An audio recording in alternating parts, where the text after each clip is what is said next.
Welcome to The Explainer. Sometimes the most powerful lessons are hiding in the most unexpected places. Today, we're going to tear apart a classic scene from the movie Grease. Yeah, you heard me, Grease. And break it down to find this incredible, repeatable formula for turning no way into let's go. It's basically a masterclass in persuasion hiding in plain sight.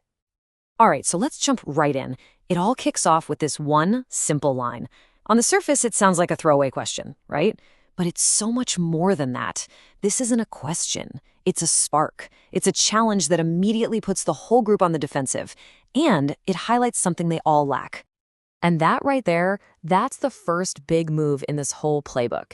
You've got to establish the problem. I mean, think about it. Before you can ever sell someone a solution, you have to make them feel the sting of the current situation. This one question does that perfectly. So why is this opening so incredibly effective? Well, first off, that question is totally confrontational, isn't it? It's designed to get a reaction. It basically screams, hey, what you guys have right now, it's just not good enough. And boom, just like that, a problem is born. And when there's a problem, a vacuum is created, a real need for a new vision to fill that space. That's the foundation for everything that's about to happen. Okay, so the problem's on the table. Everyone's feeling a little down about it. What comes next? Well, this is where the magic really happens. A masterful pivot. The leader doesn't sit there and dwell on the negative with them. Nope. He completely flips the script and reframes their entire reality. This line, this is everything. This is the pivot point. The whole group is looking at a pile of junk, but he paints a picture of what it could be. And that word, could, man, that is the most powerful word in the entire sentence. It's an open invitation to imagine, to look right past that rusty exterior and see the possibility. It yanks the whole conversation out of the disappointing present and launches it into an exciting future. And this just lays it all out so clearly, doesn't it? On one side, you have the implied reality. Let's be honest, it's a pile of junk that just inspires doubt and skepticism. But on the other side, you've got this brand new, stated vision, a major piece of machinery that is just bursting with potential and opportunity. This isn't about telling a lie, it's about seeing the potential where everyone else only sees problems, and then making that potential feel real. Now, this next part is where it gets really, really clever. How do you take an imaginary future and make it feel solid, tangible? Well, you create a whole new language to describe it. And hey, if the right words don't exist yet, you just make them up. First, he hits them with systematic. Just think about what that word does. They're looking at a chaotic mess. Systematic comes in and says, hold on, there's a plan here. This isn't random. It's intelligent. It's precise. It's going to be a work of art based on a master plan. It brings order to the chaos. Then comes hydromatic. Now, this is all about the vibe. It's not just about making the engine turn over. It's about giving this machine a personality, a soul. Hydromatic just sounds cool, right? It suggests something fluid, powerful, effortlessly smooth. It's a feeling, not just a function. And for the grand finale, he drops ultramanic. I mean, come on.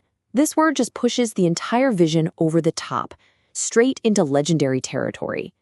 It's a promise that this won't just be a good car or even a great car. No, it's going to be something else entirely, something transcendent, something beyond what they could even imagine. So you've got these cool, new, powerful words floating around, building excitement. What's the last piece of the puzzle? You have to wrap it all up, put a bow on it, and give the whole dream a name. A name makes an abstract idea feel real. It makes it stick. And what a name it is. Greased Lightning. It is perfect.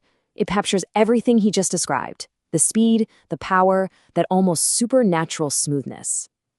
All of a sudden, the vision isn't just a collection of cool words anymore. It has an identity. It's something you can chant, something you can truly believe in. So at this point, the team is totally hooked. They've been shown the problem, they've bought into this incredible new vision, and now they have a name to rally behind. All the emotional and psychological groundwork has been laid. There's only one thing left to do: get them moving. And just notice how simple and direct this is. It's not a question, it's not a suggestion, it's a confident command. He could have never, ever started with this line. They would have just laughed him right out of the garage. But now, after painting this amazing vision, the call to action feels like the only natural, inevitable next step. So, when you put it all together, you realize this wasn't some random burst of inspiration. It was a perfectly executed 5-step formula. First, you identify a challenge to create a need. Second, you reframe the situation to show all the potential. Third, you invent a new language to make that vision feel real and exciting. Fourth, you give that dream a name. And only then, fifth, do you mobilize for action. This is more than just a scene from a movie. It's a template for leadership, for innovation, for convincing anyone, your team, your boss, even yourself, to turn a pile of junk into a work of art. And that really leaves us with one last question to think about. What vision around you is just waiting for you to give it a voice?